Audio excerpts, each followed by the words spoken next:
Bah, il faut bien. Sacré Jack. Ça dit quelque chose, Sacré Jack, Eric? Non, c'est Sacré Hubert. Pas plus, non. Ouais, c'est 117, non. Hein? Ouais, c'est 117. Ah ouais, c'est Sacré Hubert. Ah oui, mais c'est un truc pour les adolescents. Ça, Exactement, ouais, non, tu es si jeune. Irène. Rigologue, c'est quoi? L'objectif en fait de la rigologie, c'est de réveiller le processus du rire par donc le processus mécanique en fait du corps, puisque quand on rit en fait c'est le diaphragme qui se balance, qui se détend. Donc l'idée c'est de réveiller un peu ce processus là. Donc souvent je suis une entraîneuse du rire ou une allumeuse du rire. J'aime bien cette idée. Du rire. Voilà, ça me plaît bien. C'est stylé. Ouais. Voilà. Et est-ce que le rire c'est instinctif quand même? Genre imaginons, je grandis avec toute ma famille, les gens autour de moi, personne ne rit. Mais le corps sait rire en soi, sauf qu'en fait c'est un entraînement. Plus le corps va rire en fait, et plus il rira facilement.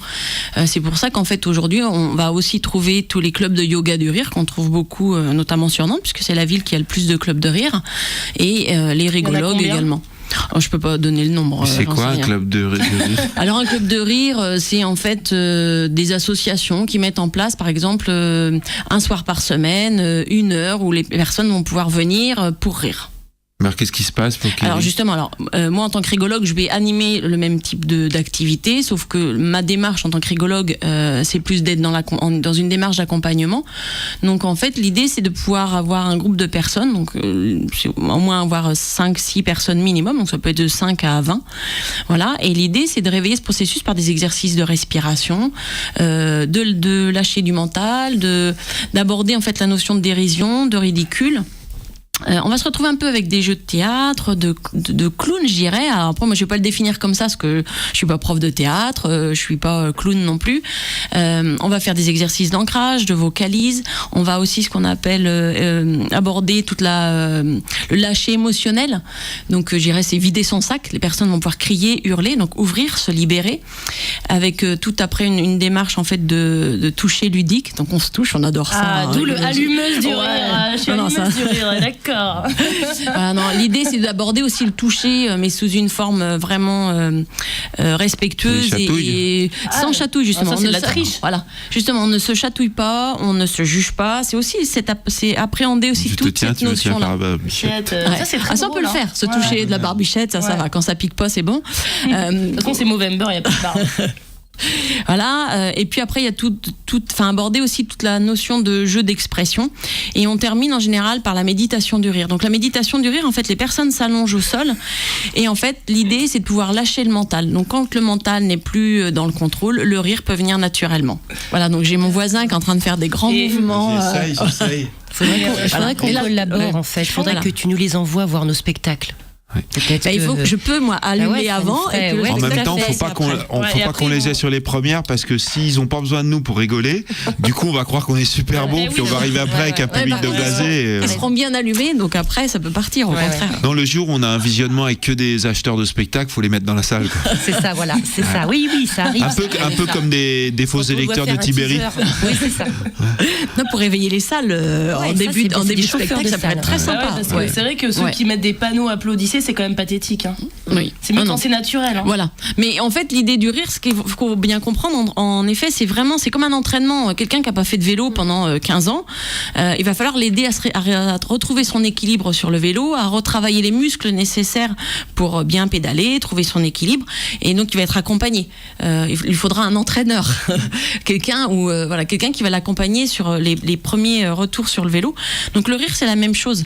Il y a des personnes qui viennent qui n'ont pas ri depuis 10-15 ans. Et puis l'idée c'est aussi, ou très peu. Il y a des personnes qui rient très très peu et qui savent plus rire parce que toutes les vies sont pas identiques. Voilà. Et il y a la peur avec, comme pour le vélo. C'est-à-dire que quelqu'un qui a pas fait du vélo depuis longtemps, il est flippé de monter sur un vélo, mais quelqu'un qui a pas ri depuis longtemps, il a peur de ce qu'on va penser de lui s'il rit aussi. Il y a l'éducation. Oh là là, dans quel monde vit-on? Dans quel monde vit-on, comme dirait... Non, mais il y a vraiment... Et il y a l'éducation derrière, où beaucoup de personnes, en fait, on leur a interdit dans l'enfance de rire. Fallait pas rire à table, fallait pas trop sourire, etc. Alors, ce qui est important aussi de savoir, c'est que rien que de sourire, on va sécréter des endorphines, qui est donc un anti-inflammatoire, un antidouleur, et puis qui va aussi permettre de se sentir beaucoup plus léger. Donc, tout le monde sait sourire. Donc, même si on est de mauvaise humeur et que on va pas bien, on peut sourire, on va au moins moins sécréter ces endorphines. Tu le fais bien, le sourire. Le sourire forcé est très sympa en général. Et moi, je suis très triste parce que j'en ai pensé récemment. Ça fait très longtemps que j'ai pas eu de fou rire. Et j'en avais beaucoup quand j'étais petite. C'est vraiment quand tu ris, quand il y a un truc. Parfois, il y a vraiment pas de raison. Et c'est encore je trouve que, moi, c'est limite les plus beaux. Enfin, pas forcément, mais. Enfin, bref. Et ça me manque tellement. Est-ce que tu as un conseil pour moi? Je dirais la démarche des spectacles, je pense. Ouais, voilà, faut aller au spectacle de mes collègues. Le spectacle de Sophie, Et le rire, en fait, ce fou rire, en fait, c'est vraiment, je dirais presque que c'est un réapprentissage.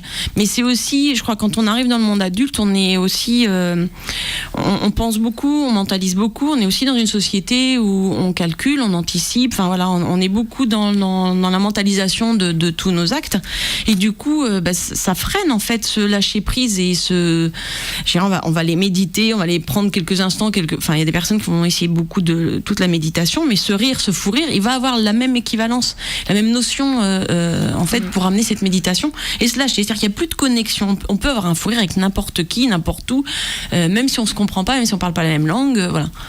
Donc le fou rire est super intéressant, mais voilà, il y a des personnes qui peuvent plus parce qu'il y a ce manque, en fait, ce mécanisme est plus vraiment je Et est-ce que tu te rappelles de ton plus beau fou rire? J'en ai régulièrement du coup. Sur combien? Vas-y, rends-nous jaloux. Ah non, je provoquerai pas la jalousie, ça m'intéresse pas du tout. Non, j'ai pas puis j'ai pas envie de calculer parce que déjà si je calcule, je rementalise et j'ai pas envie. Je préfère plutôt la liberté d'être et d'exister. Et voilà, je trouve que c'est plus sympa. Le rire est le meilleur des remèdes. Avec qui tu travailles? Alors moi j'interviens à la Ligue contre le cancer de Nantes depuis 10 ans pratiquement, la Maison des aidants de Nantes également, donc auprès des aidants et puis des aidés. Donc les aidés, ce sont les personnes qui ont la maladie d'Alzheimer ou maladie apparentée. Les aidants, ce sont les personnes qui accompagnent, donc les conjoints, les enfants, le voisin, enfin voilà. L'idée auprès de ce public, donc c'est l'idée, c'est qui? Les aidants, les aidés, les idées? Alors les idées des aidants, des aidés. Ah ouais, c'est voilà, compliqué, on va pouvoir aider les aidants qui aident les aidés. Voilà. Donc en fait, ça va permettre à toutes ces personnes d'avoir un moment un peu allumé, un moment de folie qui vont pas trouver dans le quotidien. Sortir le soir, voir un spectacle, c'est pas possible en général quand il y a. Alors je pense aux personnes qui ont la maladie d'Alzheimer, c'est difficile de laisser la personne aidée pour aller voir un spectacle. Ou alors quand c'est possible d'y aller à deux, mais souvent ce sont des personnes qui sont plus ou moins âgées, donc c'est plus compliqué que de pouvoir venir à la maison des aidants notamment. C'est plus simple parce que c'est déjà un milieu qui est plus ou moins protégé, c'est en journée, et puis moi je vais pouvoir cadrer aussi parce qu'il ne s'agit pas de faire n'importe quoi non plus, il faut vraiment un cadre pour pas que les personnes partent en live, parce que quand on amène le rire on peut aussi faire des dégâts, et donc ça c'est vraiment important. Les interventions auprès d'un public en difficulté, je crois qu'il faut vraiment être vigilant, et que le rire il est loin d'être banal parce que on peut faire exploser le corps. Donc ça peut en effet permettre à beaucoup d'évacuer. Ouais, vraiment.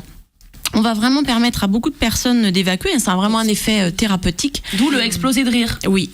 On pourrait l'amener comme ça, mais ça va vraiment toucher toutes les parties du corps. Donc tout à l'heure Sophie elle en parlait bien en disant c'est cadré également, on a des informations avant, il y a des médecins derrière, etc.